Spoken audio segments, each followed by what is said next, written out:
Spirit Tracks actually had a lot of good stuff to offer when it comes to the bosses. The dungeon bosses are pretty good, and we think the villains were somewhat better in this game than in Phantom Hourglass. Though there were of course some mediocre and disappointing boss battles. So let's check out how each of them did, shall we?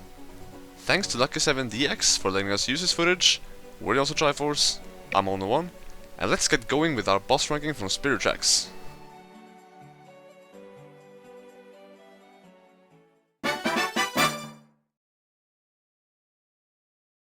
The final boss. The villains were pretty good, and everything leading up to the final battle wasn't too bad either. Like we've always done, we chose to divide the final battle into different bosses, and even the phases against Meletus. We do this in order to let the regular dungeon bosses stand a chance against certain parts of the final boss. And we're gonna go straight ahead and say that phase 1 against Mallos was our very least favorite. In order to get through this phase, Zelda has to channel her power and stand untouched while doing so, meaning that you have to protect her from Meletus' attacks. This was just incredibly annoying, tedious and boring, because Meletus will send fireballs towards Zelda from different angles and from time to time sending multiple fireballs at the same time. If only one fireball hits Zelda, you have to start all over again. It's not always easy to actually hit the fireballs, and especially when there are multiple ones coming your way. This is all there is to this phase, and we didn't like it at all. One hit and you start over. And that happened to us a lot, because even though you actually press at the fireball, Link didn't always hit it. That's our experience with it anyway, and we found this to be the worst boss battle in the game.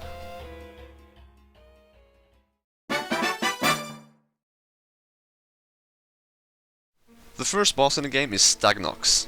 It says in the American version that he's an armored colossus, but all we see is an oversized bug. He's not really intimidating, and the battle isn't all that great either. To attack him, you have to wait for him to charge towards you, dodge it, and blow away the poisonous smoke around the rear end and hit it. This repeats until he flies up into the air and sends out blast storms for you to slash with his sword and blow at its face. Then it's all about the rear end again. At least there are two phases, but its movements are slow and easy to dodge, and the blast worms aren't a threat at all either. It's a really easy boss fight with something that's not very special. We feel it's rare to see a bug like this as a boss in a Zelda game, but other than that, we just feel it belongs on 9th place.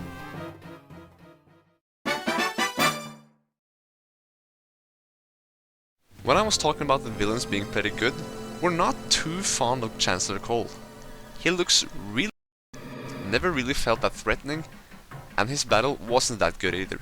You face Cole and Mallos in Zelda's body at the top of the demon train during the final battle.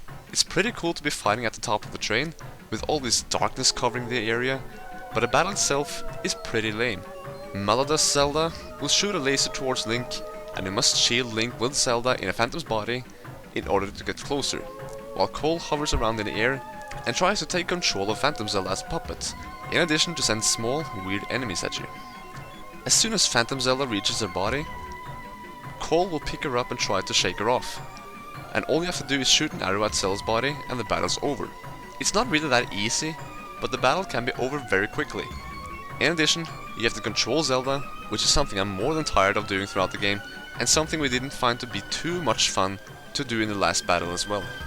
This battle is short, annoying, and not much special at all, which is why we put it at 8th place.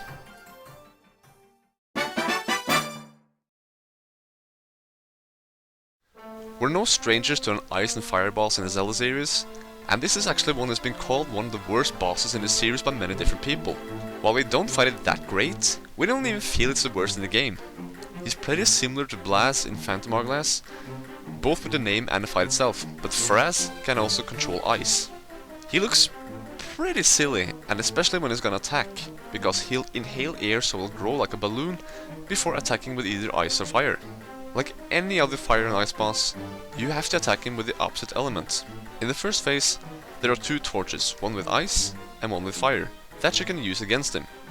After attacking him, he'll split into two, and you have to use the upper screen to see which one carries what element. After the first phase, the torches will disappear, and you have to use the ice or fire from his attacks that will stay on the ground. It's a bit simple, and a bit similar to Blaz and Phantom Hourglass in several ways, but it's not really one of the worst bosses ever. We like how it's a two-phase battle, well, kind of three-phased if you count that it splits into two as one. It also uses both screens, and the battle is kind of fun with the use of the boomerang. It's nothing new, nothing special, but still not the worst.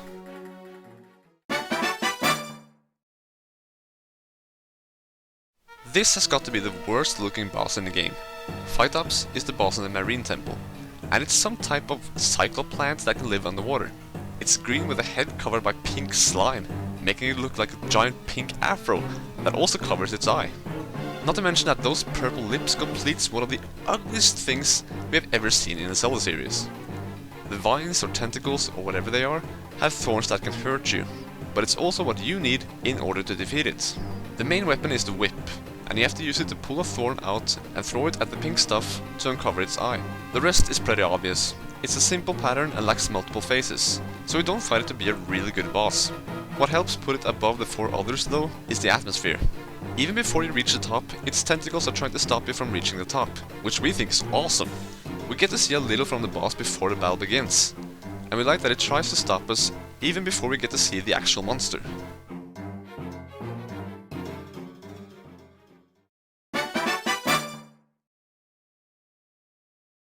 When I first saw Stamen, I thought it looked awesome. It was pretty obvious from the beginning that he would be a boss to fight later, and I was really excited to fight him because I thought it would be a great battle. And it was underwhelming. In the first phase, he jumps around at the poles in the fence and shoots something at you, before trying to send his hookshot hand at either you or Phantom Zelda. Yeah, you're controlling her in this fight. It's a good idea, but I'm already tired of controlling her through the dungeon! You have to make sure that his hand hits the ground by avoiding it, with both you and Phantom Zelda. Then she has to grab it to pull him down, so that you can attack him. In the second phase, he stands on the ground and does something really similar. He charges up his attack before shooting towards you, and you have to use Phantom Zelda to stop him. This is, honestly, a very easy battle. This guy defeated Alfonso, and seemed to get away from Anjan, or Anjin, I don't know. So we expected him to be a bit tougher. This battle was underwhelming to say the least. He looked so freaking cool, he seemed so strong, but the battle lacked variation as well. The reason why he's this high up is because his appearance is awesome, his voice is cool, the importance of this battle, and because it brought Zelda and Link even closer.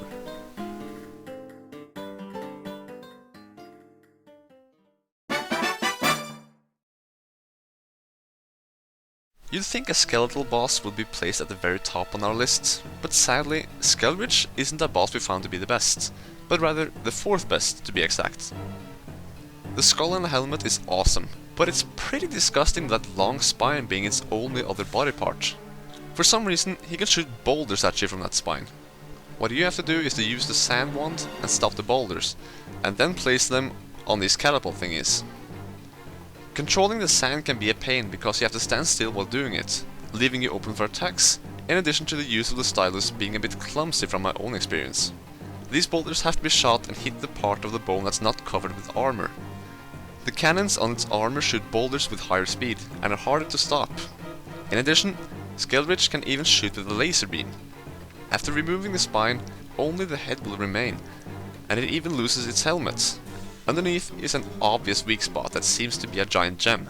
This part is a bit annoying, because you have to raise the sand up to trap the skull in, and get you to a level high enough to attack the weak spot. It even eats the sand that you put in front of it, and once again, the controls don't feel as precise as they should be.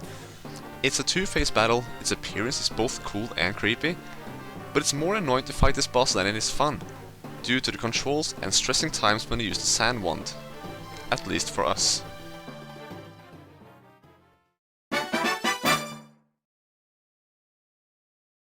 When we were introduced to Chancellor Cole and Staven, we also saw the Demon Train, and my first reaction to this was just, what the f***? An evil train? What is this, Thomas the Tank Engine? No offense towards that show because Thomas the Tank Engine is awesome, but still, this is a Zelda game. And with this, I had low expectations, and I didn't even know if there was gonna be a battle against it. But as it turns out, the thing I found to be the weirdest in the game turned out to be one of the best boss battles. The whole thing with trains in a Zelda game was weird in our eyes, but we really do think they made a pretty good boss battle out of it.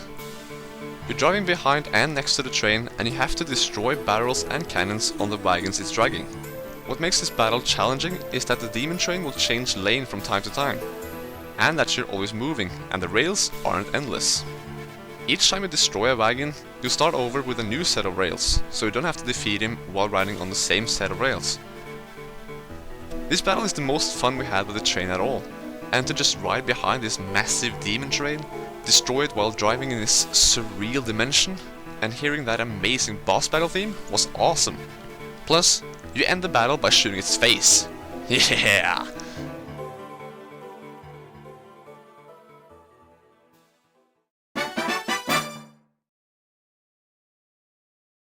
After Zelda got her body back, Stamen sacrificed himself in order to help Zelda and Link. Since Meletus no longer could have Zelda's body, he possesses Cole as some sort of plan B for him. This leads to the first phase, which sucked and ended up at the bottom. But his other phase was better. It reminds us a lot about Ganondorf in Wind Waker, with Zelda shooting light arrows at his back.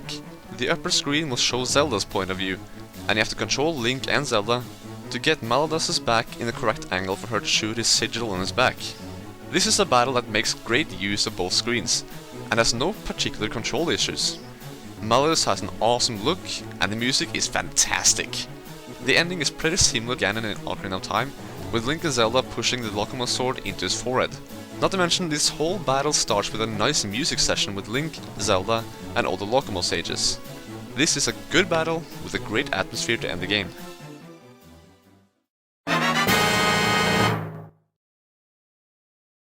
There's only one boss left, and we have to go to the mountain temple to find it.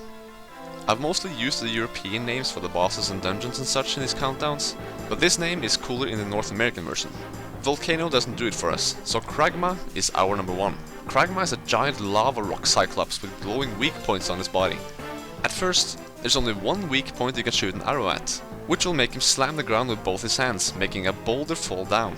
There's no way you'll hit the other weak points from where you're standing, so what do?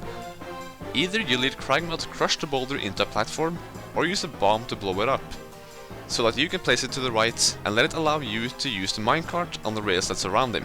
This allows you to attack the rest of the weak points in his hand palms and other parts of the body, before shooting his eye. After this, you're allowed to attack what seems to be his brain.